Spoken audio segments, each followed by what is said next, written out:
जय हिंद दोस्तों। पहले तो मैं इसरो के सभी वैज्ञानिकों, आपको और समस्त देशवासियों को बधाई देना चाहता हूं कि हमने चंद्रयान 3 की चांद के दक्षिणी ध्रुव पर सॉफ्ट लैंडिंग कराकर अपने आप को स्पेस प्रोग्राम में सबसे बेहतर सिद्ध किया है। चांद के दक्षिणी ध्रुव पर पहुंचने वाला भारत दुनिया का पहला देश बन चुका है। तो दोस्तों, आज के वीडियो में हम चंद्रयान 3 की पूरी कहानी के साथ साथ जानेंगे कि आखिर क्यों दुनिया के सभी देश चांद पर पहुंचने की होड़ में लगे हैं। चांद पर ऐसा क्या है जिसे सभी देश खोजना चाहते हैं। चांद पर पहुंचने की इस रेस में कौन कौन देश शामिल हैं और उसके पीछे का असली मकसद क्या है। चलो भाई, देखो अब मैं क्या करता हूँ। दोस्तों, चंद्रयान 3 भारत की चांद पर पहुंचने के मिशन की तीसरी कड़ी है। भारत ने चांद पर अपना पहला मिशन 22 अक्टूबर 2008 को लॉन्च किया था, जिसे चंद्रयान 1 के नाम से जाना गया। चंद्रयान 1 का मकसद दुनिया को भारत की स्पेस टेक्नोलॉजी के प्रदर्शन के साथ साथ चांद की भौगोलिक स्थिति और खनिजों का पता लगाना था।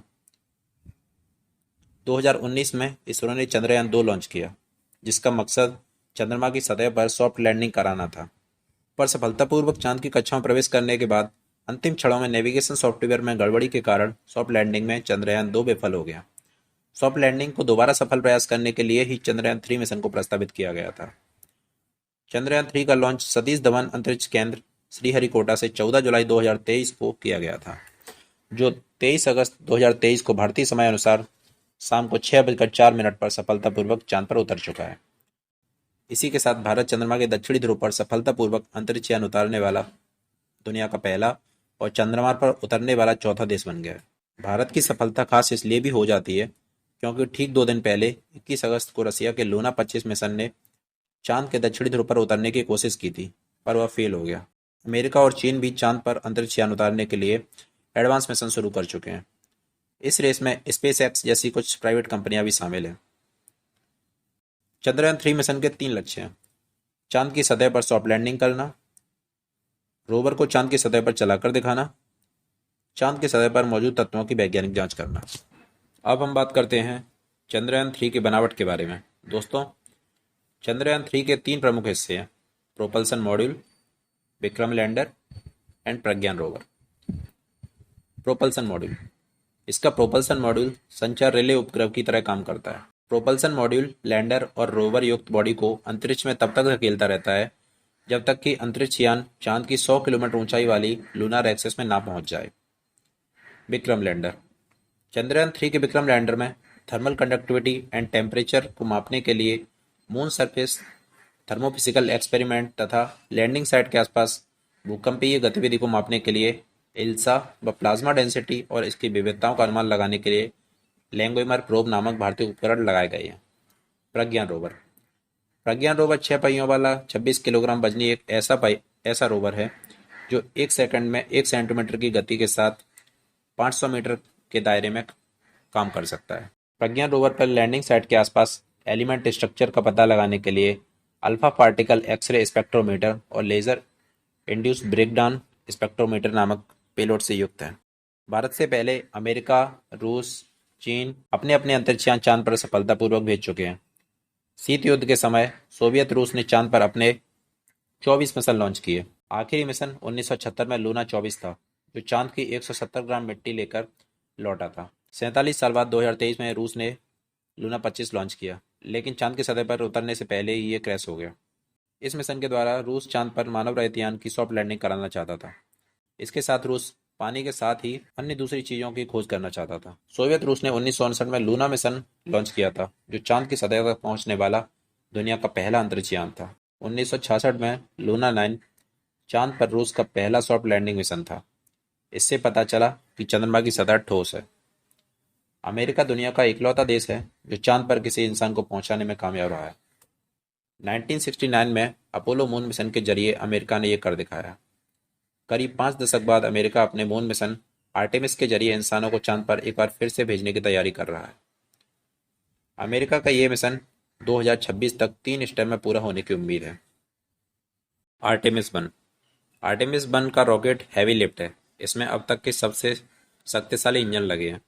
यह चंद्रमा के ऑर्बिट तक जाएगा, कुछ छोटे सैटेलाइट्स को छोड़ेगा और फिर खुद ऑर्बिट में ही स्थापित हो जाएगा। आर्टेमिस 2।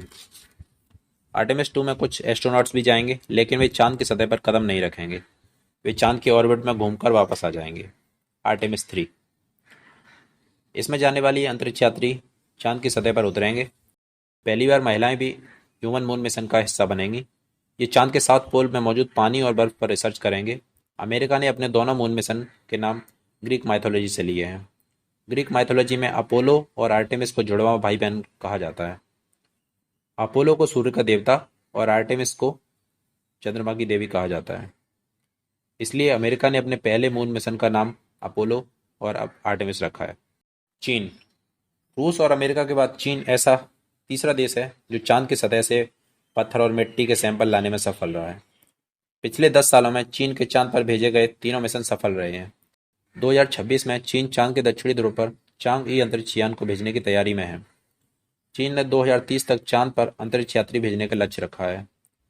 अगर वह अपने लक्ष्य में सफल हो जाता है तो वह चांद पर इंसान पहुंचाने वाला दूसरा देश बन जाएगा। इन 4 देशों के अलावा करीब आधा दर्जन देश या कंपनियां चांद पर अपने मिशन लॉन्च करने की तैयारी कर रहे हैं, जिनमें से जापान, यूरोपीय यूनियन, स्पेसएक्स, दक्षिण कोरिया और संयुक्त अरब अमीरात प्रमुख हैं। दोस्तों, अब बात करते हैं कि इन देशों में चांद पर पहुंचने की होड़ लगी ही क्यों है। दोस्तों, इसकी 3 मुख्य वजह हैं। पहली वजह है पानी की संभावना। इस बात की संभावना बहुत अधिक है कि चांद के साउथ पोल में पानी जमा हो सकता है। पानी को ऑक्सीजन और हाइड्रोजन में तोड़ा जा सकता है। हाइड्रोजन और ऑक्सीजन को मिलाकर शक्तिशाली और स्वच्छ रॉकेट फ्यूल बना सकते हैं। दोस्तों, अगर यह संभव होता है तो मंगल ग्रह पर जाने वाले स्पेसक्राफ्ट चंद्रमा पर उतरकर फ्यूल ले सकेंगे। पानी चांद पर खेती करने में मददगार हो सकता है, जिससे चांद पर एक नई जिंदगी बसाई जा सकती है। दोस्तों, दूसरी वजह है कीमती धातुओं की संभावना। चांद की वीरान और बंजर जमीन के नीचे सोना, टाइटेनियम, प्लेटिनम, यूरेनियम जैसी बहुमूल्य धातुएं हो सकती हैं। यहाँ non radio active helium gas भी बड़ी मात्रा में उपलब्ध है। तीसरी वजह है रुकने का अड्डा। धरती से मंगल के लिए कोई भी मिशन चांद से होकर ही जाएगा। धरती से दूरी कम होने के कारण चांद पर मिशन लॉन्च करना और दूसरे ग्रहों से संपर्क बनाए रखना काफ़ी आसान है। भविष्य में चंद्रमा का इस्तेमाल एक स्टेशन के रूप में भी किया जा सकता है, जिससे अंतरिक्ष में दूसरे ग्रहों की दूरी तय करना आसान हो जाएगा। इस सब के अलावा भू राजनीति भी इस होड़ की वजह हो सकती है। स्पेस टेक्नोलॉजी में अपनी धमक जमाने के लिए इन देशों में प्रतिस्पर्धा है।